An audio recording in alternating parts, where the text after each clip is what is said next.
12 मार्च 2024 ये वो तारीख थी जिस दिन हरियाणा के मुख्यमंत्री मनोहर लाल खट्टर से बीजेपी हाईकमान ने ये कहते हुए इस्तीफा मांग लिया कि हम प्रदेश संगठन में और प्रदेश सरकार में बदलाव करना चाहते हैं। इसका मकसद साफ था कि दुष्यंत सिंह चौटाला, जो कि 4.5 साल से भारतीय जनता पार्टी के सहयोगी दल के रूप में सरकार को चलाते नजर आ रहे थे, भाजपा ने सोचा कि लोकसभा चुनाव में 10 की 10 लोकसभा सीटों पर जीत दर्ज करने के लिए दुष्यंत सिंह चौटाला राह में रोड़ा बन सकते हैं, बशर्ते मुख्यमंत्री मनोहर लाल खट्टर से इस्तीफा मांगा गया, नायब सिंह सैनी की ताजपोशी कर दी गई और 10 की 10 लोकसभा सीटों पर चुनाव लड़ने का बिगुल फूंक दिया गया। 25 मई 2024 को हरियाणा में तमाम 10 लोकसभा सीटों पर मतदान होने वाला है। उससे पहले लगातार जहां सियासी राजनीतिक जो सरगर्मियां हैं वो बढ़ती नजर आ रही हैं, तो तमाम राजनेताओं की जुबान भी जहरीली होती नजर आ रही है। दुष्यंत चौटाला एक बार फिर से कमर कस चुके हैं और बीजेपी को हराने का प्रण ले चुके हैं, जबकि बीजेपी के लिए मुश्किलें ये आ खड़ी हुई है हरियाणा में कि वर्तमान में नायब सिंह सैनी की सरकार अल्पमत में दिखाई दे रही है। इन तमाम पहलुओं पर चर्चा करेंगे। मेरे साथ अक्षय मौजूद है।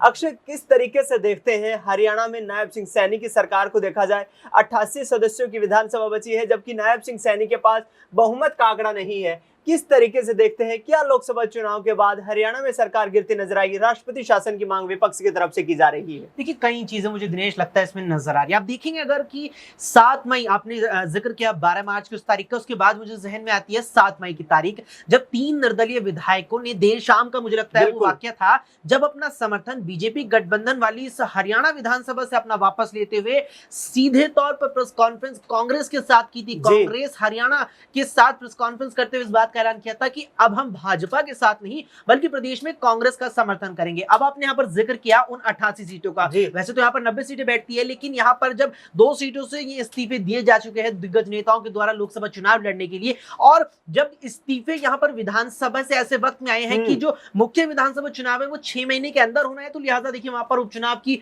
कोई स्थिति वहां नहीं बनती है। अब जो 88 से यहाँ बहुमत निकलती है वो 45 पर निकलती है, और जब से ये पूरा मामला हुआ है लगभग 13 दिन इस पूरे वाक्य को हो चुके हैं, उसके बाद से सरकार हमारी अल्पमत में है, यह सरकार हमारी बहुमत में है। इस प्रकार का कोई भी किसी भी तरह का स्पष्टीकरण बीजेपी की तरफ से सामने नहीं आया, चाहे आप हरियाणा बीजेपी की बात करें या बीजेपी आलाकमान शीर्ष नेतृत्व की बात करें या फिर आप राज्य सरकार की बात करें। खुद मुख्यमंत्री नायब सिंह सैनी ने भी इस बात का बयान यहां पर दिया। बयान में कहते नजर आए थे कि अभी कम से कम 4 जून का इंतजार कर लीजिए, आम चुनावों के परिणामों का इंतजार कर लीजिए, उसके बाद फ्लो टेस्ट करा लिया जाएगा। अब अगर फ्लो टेस्ट कराना है यहाँ पर, अगर आप देखिए यहाँ पर विधानसभा का जितना मुझे यहाँ समझ में आता है कि लोकसभा से कोई ताल्लुक नहीं है यहाँ पर, अगर किसी राज्य में कोई राजनीतिक दल या अपने गठबंधन में वो सहयोगी दलों के साथ मिलकर के सरकार चला रहा है और अल्पमत की स्थिति आ चुकी है, तो निश्चित तौर पर फ्लो टेस्ट उसी समय बनता है। अगर यहां पर मुख्यमंत्री बीते 6 महीने पहले हुए, ये बीते 6 महीनों के अंदर हुए फ्लो टेस्ट में बदल दिया गया है। अब यहां पर अगर आप देखेंगे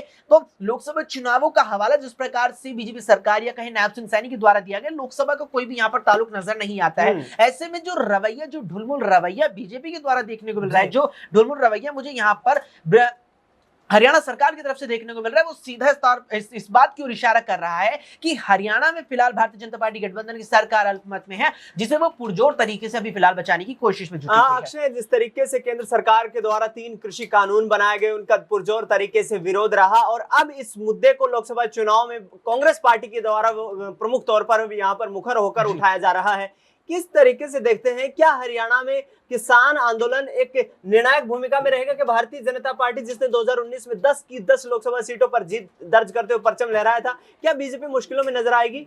देखिए दिनेश, हरियाणा को अक्सर कहा जाता है कि कृषि प्रधान राज्य, लेकिन इस बात को अगर हम और आगे बढ़ेंगे तो पूरा भारत ही कृषि प्रधान है, केवल हरियाणा मात्र नहीं है, कई राज्य है। लेकिन हरियाणा को लेकर के विशेष तौर पर जितना मुझे ये बात जहन में आती है, इसलिए कहा जाता है कि हरियाणा अगर केवल राज्य की अर्थव्यवस्था पर गौर किया जाए तो वो ज्यादातर कृषि पर निर्भर करती है, और कृषि का सीधा मतलब है किसानों से। किसान आंदोलन 2020-21 में हुआ था, जो जितना मुझे यहाँ जहन में आता है कि दिसंबर 2021 का वो वक्त था जब केंद्र सरकार के द्वारा पेश किए गए उस वक्त के 3 नए कृषि कानूनों को रद्द कर दिया गया था।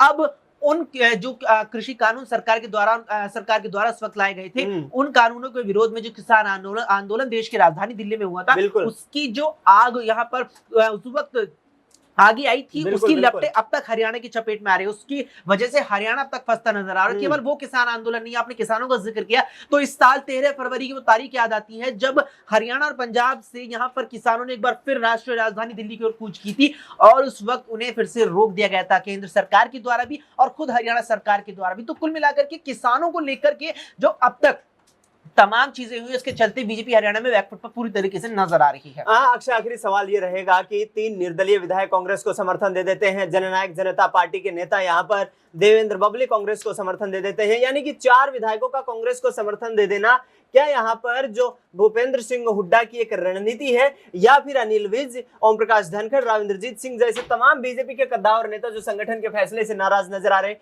क्या ये उसका असर है कि यहाँ पर कांग्रेस पार्टी कहीं ना कहीं दिन प्रतिदिन सत्ता में काबिज होने के जो है कगार पर पहुंचती जा रही है? बिल्कुल, देखिए इस बात में कोई दोहराए नजर नहीं आती। आपने जिक्र किया राविंद्रजीत सिंह का, आपने जिक्र किया यहाँ पर अनिल विज की नाराजगी है, यानी कुल मिलाकर के वरिष्ठ नेताओं की नाराजगी। देखिए 2-3 चीजें हैं जिनके चलते बीजेपी हरियाणा में इस वक्त गिरती नजर आ रही है, चाहे तो वो एंटी इनकम्बेंसी बीजेपी नाम के खिलाफ हरियाणा की जनता के मन में हो, या फिर यहाँ पर जो वरिष्ठ नेताओं की नाराजगी है। पार्टी के वरिष्ठ नेता, आप देखिए एक आध नेता की नाराजगी होती है, बहुत स्वाभाविक नजर आता है जब चुनावी मौसम होता है, बहुत ही यहाँ पर एक मामूली सी चीज लगती है। लेकिन जब नाराजगी का जो आलम है और नाराजगी जो है, जिन लोगों की नाराजगी उनकी अगर संख्या बढ़ जाए, वैसे भी यहाँ वरिष्ठ नेताओं की, तो निश्चित तौर पर पार्टी के लिए चिंता होती है। अब आपने जिक्र किया कि 3 निर्दलीय विधायकों ने कांग्रेस का समर्थन कर दिया है यहाँ पर, इसके अलावा इनेलो भी कहीं ना कहीं कांग्रेस के साथ ही नजर आती है। ऐसे में बीजेपी की चिंताएं और भी ज्यादा यहाँ पर बढ़ती नजर आ रही है और इस चिंता का जो परिणाम है यहाँ पर, वो कांग्रेस को सत्ता तक पहुंचाने वाला है। बिल्कुल, कांग्रेस पार्टी यहाँ पर सत्ता में काबिज होने के लिए तमाम प्रयास कर रही है। भूपेंद्र सिंह हुड्डा, दीपेंद्र हुड्डा समेत तमाम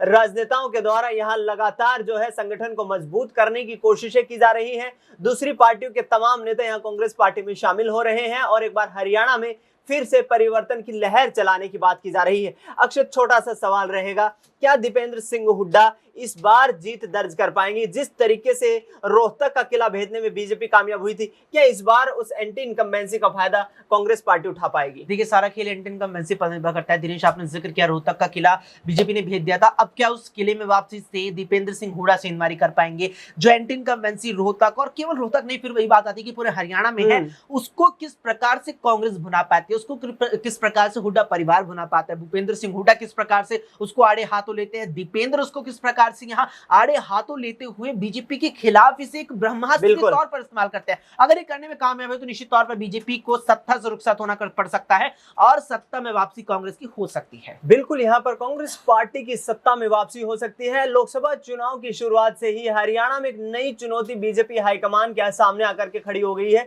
जिस तरीके से तमाम राजनेता यहाँ पर जो बयानबाजी करते नजर आ रहे हैं, उससे प्रतीत होता है कि 2024 के लोकसभा चुनाव की जो रास्ता है वो बीजेपी के लिए इतना आसान नहीं होने वाला है। अब देखना ये होगा कि क्या 4 जून को जो बार बार सत्ता परिवर्तन की बात की जा रही है भारतीय जनता पार्टी के संगठन के यहाँ पर नेताओं की तरफ से, क्या ऐसा होता हुआ नजर आएगा और क्या नायब सिंह सैनी अब चंद दिनों के लिए ही हरियाणा के मुख्यमंत्री बने रहेंगे? फिलहाल इस खास कार्यक्रम में इतना ही। देश दुनिया की तमाम बड़ी खबरों के लिए आप देखते रहिए SPN9 न्यूज।